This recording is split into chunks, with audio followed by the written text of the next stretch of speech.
Hello అండి, అందరూ ఎలా ఉన్నారు? అందరూ బాగున్నారని నేను కోరుకుంటున్నాను. ఇదిగోండి ఈరోజు వచ్చి రాగి జావ కాసాను.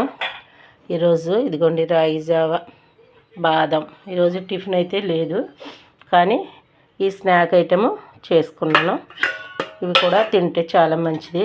ఇవి మరి ఏమంటారంటే ఎర్రదుంపలు అంటారు కదండి. ఈ దుంపలు నేను ఉడకబెట్టుకుంటూ వచ్చాను.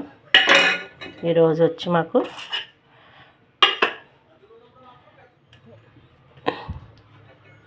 ఇదిగోండి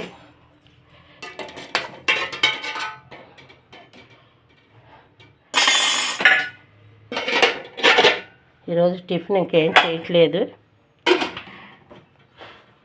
ఇదిగోండి ఈరోజు మా టిఫిన్ కింద ఈ రాగి జావ కాసాను. నాకు, మా నాన్నగారికి, మా అబ్బాయికి బాదము, ఈ దుంపలు ఉడకబెట్టానమాట. ఇవి చాలా బాగుంటాయి. ఈ దుంపలు షుగర్ పేషెంట్లు తింటే చాలా మంచిదన్నమాట. చూసారా, చాలా బాగున్నాయి కదా. ఈరోజు మా టిఫిన్ వచ్చి ఈరోజు అయితే ఏ టిఫిన్ చేయట్లేదు. ఈరోజు మరి త్వరగా లేవలేదు, అందుకే ఇంకా జావ కాసేసాను. ఈ దుంపలు నేను తీసుకున్నాను కదా, ఇవి ఉడికించేసాను అన్నమాట అండి. ఎలా ఉన్నాయో చూసి చూడండి. ఈరోజు మళ్ళీ టిఫిన్ వచ్చి ఇది.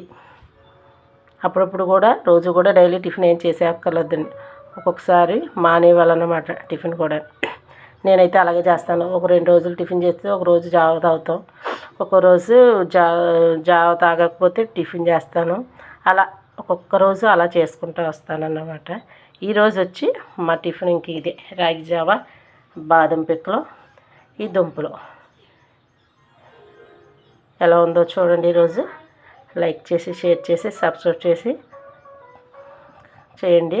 మళ్ళీ రేపు ఇంకో కర్రీతో మీ ముందుకు వస్తాను. మా అబ్బాయికి అయితే ఫ్రైడ్ రైస్ చేస్తున్నాను. అది కూడా మీకు వీడియో పెడతాను.